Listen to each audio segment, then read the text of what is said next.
तो दोस्तों बात कर रहे थे हम माइटोसिस की, यानी कि माइटोसिस जो cell division, mitotic cell division है, उसके बारे में बात कर रहे थे। तो पिछले वीडियो में मैंने आपका जो बेसिक कॉन्सेप्ट थी वो समझाने की कोशिश की थी। और उस माइटोसिस को हम आगे बढ़ाते हैं। माइटोसिस की 4 फेजेज़ होती हैं: प्रोफेज़, मेटाफेज़, एनाफेज़ और टीलोफेज़। प्रोफेज़ इस पूरे माइटोसिस जो कि लगभग 1 आवर का होता है, इसमें जो प्रोफेज़ होती है वो सबसे बड़ी फेज़ है। इसमें लगभग 50 मिनट्स लगते हैं। कितने लगते हैं? 50 मिनट्स लगते हैं, ठीक है। और कन्वीनियंस के आधार पे उसको हम 3 भागों में बांट सकते हैं।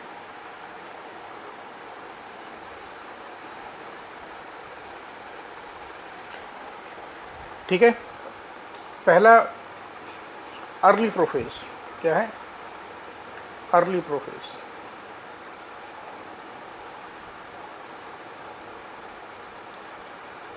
ठीक है, अर्ली प्रोफेज के बारे में बात करने से पहले थोड़ा सा हम सेल का स्ट्रक्चर समझ लेते हैं।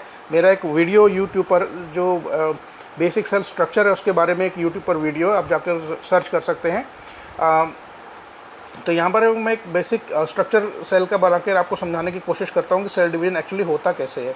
हम बात करें सिर्फ माइटोसिस की। इससे पहले जो इंटरफेज़ थी उस इंटरफेज़ के बारे में हम बात कर चुके हैं, सेल साइकिल के बारे में बात कर चुके हैं। ठीक है, साइटोकाइनेसिस और कैरियोकाइनेसिस के बारे में मैंने आपको एक्सप्लेन कर दिया था। तो ये सेल का एक डायग्रामेटिक रिप्रेजेंटेशन है। ये सेल है, सेल के बाहर जो मेम्ब्रेन है ये इसकी प्लाज्मा मेम्ब्रेन है। क्या है ये? Plasma membrane. ठीक है, इसके अंदर जो सेल ऑर्गेनेलिज्म मैं यहाँ पर शो नहीं करूँगा, ठीक है, क्योंकि डायग्राम फिर ज़्यादा कॉम्प्लिकेटेड हो जाएगा। इसके अंदर मैं एक बनाता हूँ। यहाँ पर क्या है? ये एक डबल मेम्ब्रेन वाला क्या है? ये इसका क्या है? न्यूक्लियस है। इस न्यूक्लियस के अंदर क्या है? इस न्यूक्लियस के अंदर इसका जेनेटिक मटेरियल है, ठीक है, जो कि मोस्टली डीएनए होता है।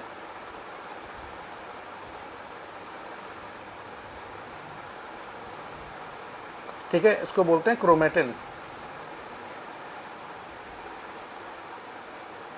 ये क्या है?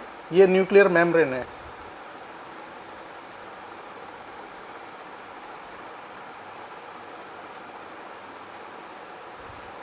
और ये बीच में क्या है? ये साइटोप्लाज्म।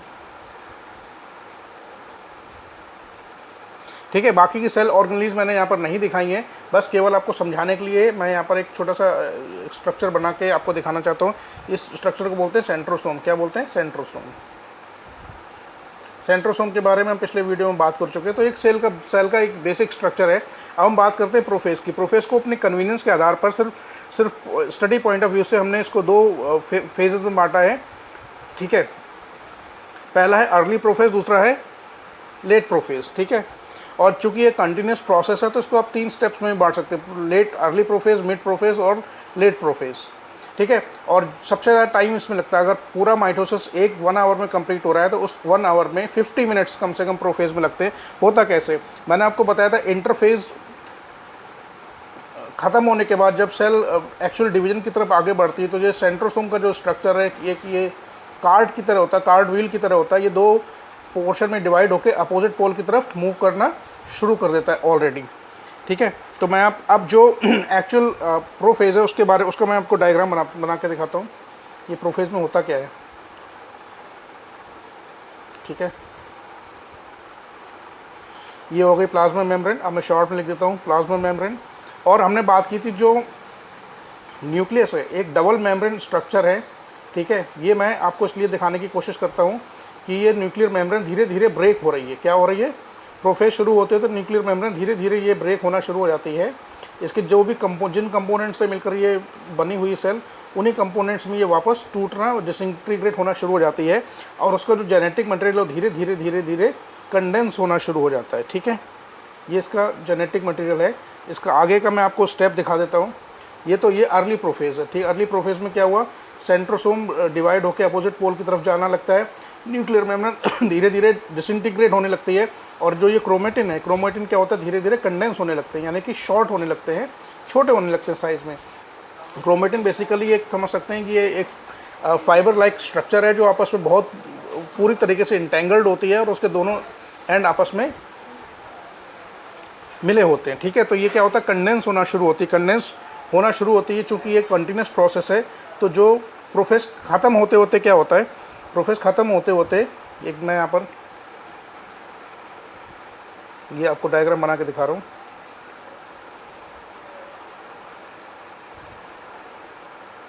ठीक है, प्रोफेज ख़त्म होते होते जो न्यूक्लियर मेम्ब्रेन है ऑलमोस्ट डिसअपियर हो चुकी होती है, इसलिए मैं इसको पॉइंट में दिखाऊंगा। इसको ये न्यूक्लियर मेम्ब्रेन है जो कि अब लगभग डिसअपियर हो चुकी है, और जो क्रोमेटिन फाइबर्स हैं वो हमें अब इस शेप में दिखाई पड़ने लगते हैं। मैं आपको एक बाहर स्ट्रक्चर बना के दिखा देता हूँ।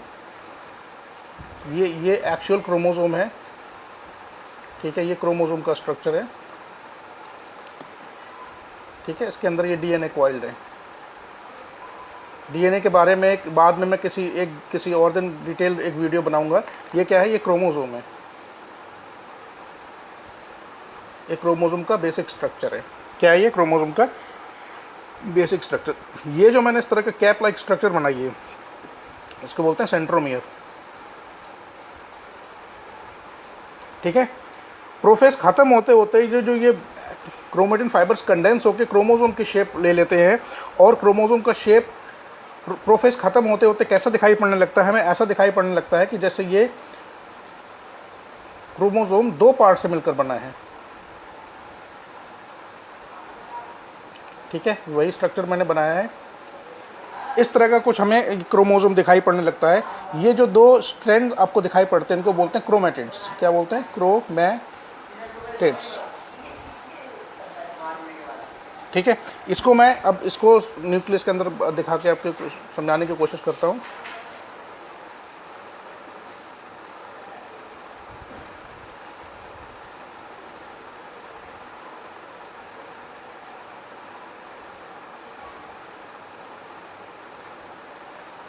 ठीक है, हर क्रोमोसोम ऐसा अपीयर होता है कि ये हर क्रोमोसोम दो पार्ट से मिलकर बना होता है। इनको क्रोमेटिड्स बोलते हैं। क्योंकि ये क्रोमेटिड्स एक ही क्रोमोसोम का हिस्सा है, इसलिए इनको सिस्टर क्रोमेटिड्स भी बोलते हैं। क्या बोलते हैं?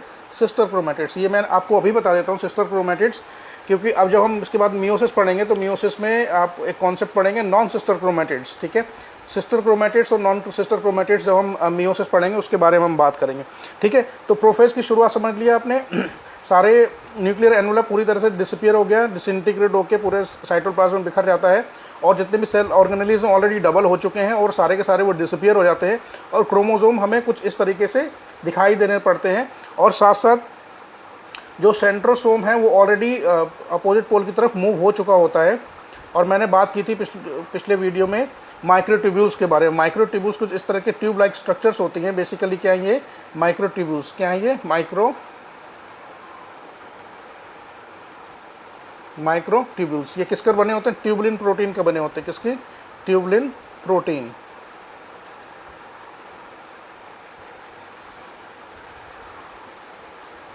ठीक है, ये हो गया प्रोफेज के बारे में। अब बात करते हैं मेटाफेज के बारे में। मेटाफेज शुरू होते होते अब बात करते हैं मेटाफेज की। इसी में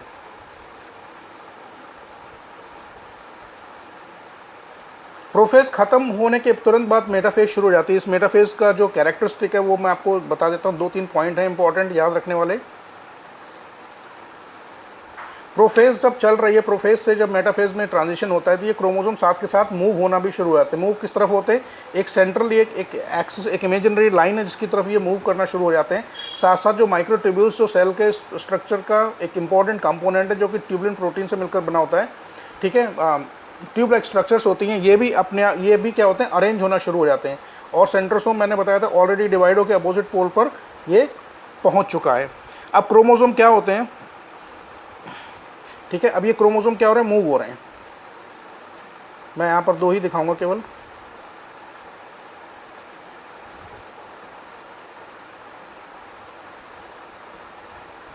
चलिए 3 बना देते हैं। ठीक है,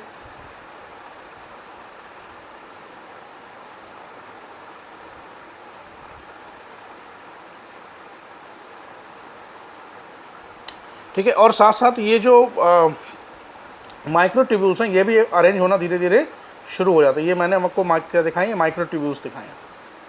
ठीक है, ये मेटाफेज खत्म होते होते अब नेक्स्ट क्या होता है?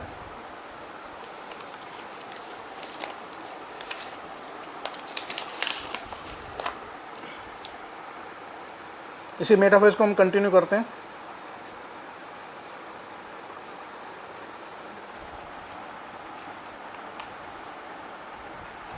मेटाफेज खत्म होते होते क्या होता है, ये फिर से मैंने सेल का डायग्राम बना दिया आपके लिए, ठीक है, लगभग सर्कल गोल बन ही गया है। ये सेंट्रोसोम है, ये सेंट्रोसोम है, अपोजिट पोल की तरफ पहुंच चुका है। ये एक इमेजिनरी लाइन मैंने बनाई है, ठीक है। इसमें क्या होता है, जो क्रोमोसोम्स हैं वो इस तरीके से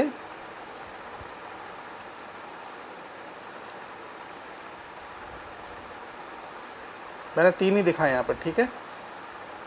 यानी कि एक सेल में जितने भी क्रोमोसोम, चाहे वो 10 हो, 20 हो, 50, 30 हो, 40 हो, 46 ह्यूमन में क्रोमोसोम होते हैं, सभी क्रोमोसोम इस तरीके से एक इमेजिनरी लाइन में अरेंज होना शुरू हो जाते हैं कि एक प्रॉपर अलाइनमेंट होता है उनका, एक लाइन में सारे क्रोमोसोम ऐसे अरेंज हो जाते हैं। कि अरेंजमेंट उनका एक बहुत ही स्पेसिफिक अरेंजमेंट होता है। वो किस तरीके से होता है, इसका जो सेंट्रोमियर वाला पार्ट है, ठीक है, ये इस तरफ होगा, इसका सेंट्रोमियर वाला पार्ट इस वाले पोल की तरफ होगा, और साथ साथ माइक्रोट्यूब्यूल्स इसमें अटैच हो जाते हैं। अब माइक्रोट्यूब्यूल्स किससे अटैच होते हैं, सेंट्रोमियर से, ठीक है, और इधर किससे अटैच है, सेंट्रोसोम से। दोनों में डिफरेंस समझिए। ये क्या है, ये माइक्रोट्यूब्यूल्स हैं,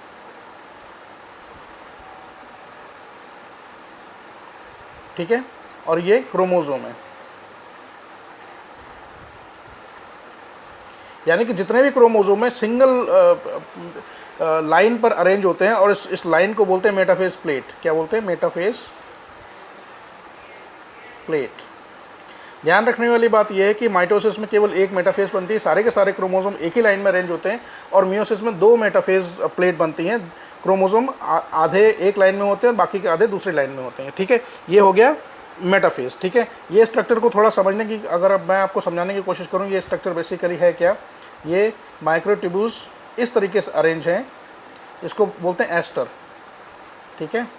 ये इससे जुड़े हुए नहीं होते। जैसे तारा कैसे होता है, तारा कैसे चमकता है, ऐसे ऐसे बना के दिखाते हैं स्टार को, ठीक है, ये एस्टर है, ठीक है। ये तो हो गया मेटाफेज।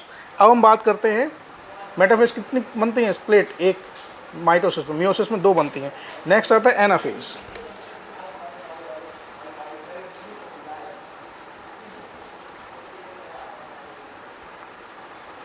एनाफेज में क्या होता है, फिर से मैं वही डायग्राम बनाता हूँ। ये सेंट्रोसोम है, ये सेंट्रोसोम है, ठीक है। ये चूँकि 3 क्रोमोसोम बनाए थे तो इसलिए मैं दोबारा भी 3 ही क्रोमोसोम बनाऊंगा।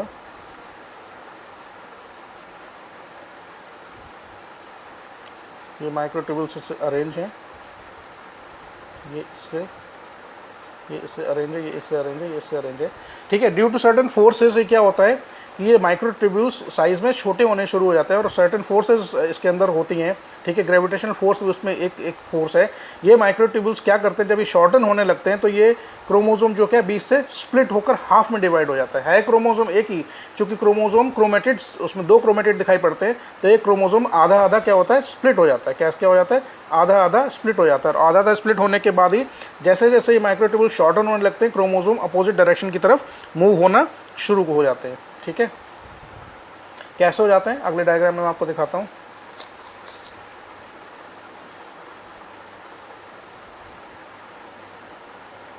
ये सेंट्रोसोम दोबारा से बना दिया, ठीक है।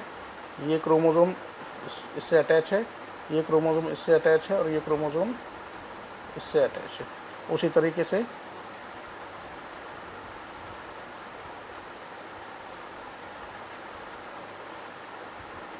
ठीक है। ये क्या हो, क्रोमोसोम स्प्लिट हाफ में स्प्लिट होकर अपोजिट डायरेक्शन की तरफ मूव कर रहे हैं। ये कौन सी फेज हो गई, ये हो गई टीलोफेज। और टीलोफेज खत्म होते होते क्या होता है, ये क्रोमोसोम अपोजिट डायरेक्शन की तरफ मूव हो चुके होते हैं, और ये धीरे धीरे क्या होता है, कंडेंस होना, रिकंडेंस होना शुरू हो जाते हैं।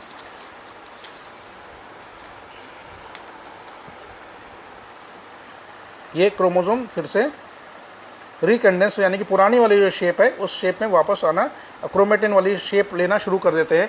और साथ साथ जो न्यूक्लियर एनवलप डेवलप डिसअपियर हो गया था, वो न्यूक्लियर एनवलप धीरे धीरे इनके ऊपर बनने लगता है, तो टीलोफेज आते आते हम क्या देखते हैं कि सेल तो एक्चुअली डिवाइड नहीं हुई है, अभी सेल डिवाइड नहीं हुई है, केवल इसका न्यूक्लियस दो पार्ट में डिवाइड हो गया। जेनेटिक मटेरियल आधा आधा इक्वल इक्वल हाफ में डिवाइड हो गया। जेनेटिक मटेरियल कहाँ पाया जाता है? बेसिकली क्रोमोसोम में पाया जाता है। तो टीलोफेज का जो लास्ट जो स्टेज है वो ये स्टेज है, ठीक है। तो माइटोसिस खत्म होते होते सेल एक्चुअली अभी डिवाइड नहीं हुई, इसका केवल अभी न्यूक्लियस डिवाइड हुआ है। तो इस प्रोसेस को क्या बोलते हैं? कैरियोकाइनेसिस, ठीक है। कैरियन मतलब न्यूक्लियस। अब जो प्रोसेस है उसके जो प्रोसेस है, अब नेक्स्ट प्रोसेस क्या फॉलो होगा? साइटोकाइनेसिस, यानी कि साइटोप्लाज्म का डिवीजन, साइटोकाइनेसिस। अब साइटोकाइनेसिस है, cytokinesis is the division of cytoplasm. अब होता क्या बेसिकली, ये स्ट्रक्चर को मैं दोबारा यहाँ पर बना देता हूँ। ये सेल है, जगह की कम होने की वजह से मैंने इसका शेप थोड़ा सा चेंज कर दिया है। ये दो न्यूक्लियस बन गए, सेल अभी एक ही है, ठीक है। अब क्या होगा?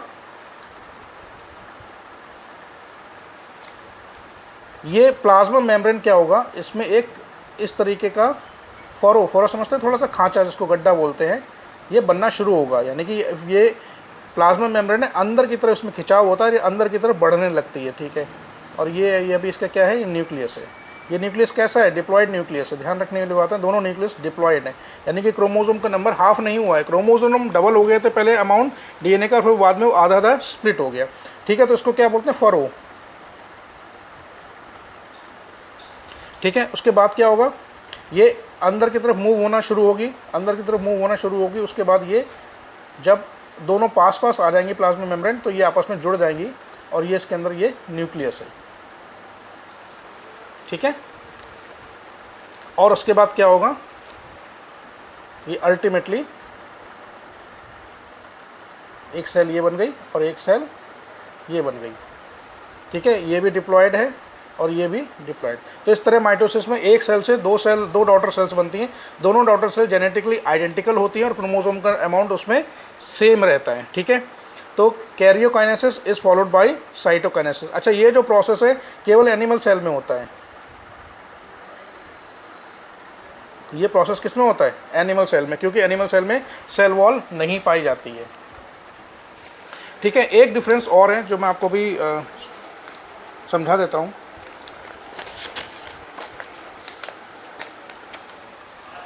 अब प्लांट सेल में साइटोकाइनेसिस कैसे होता है?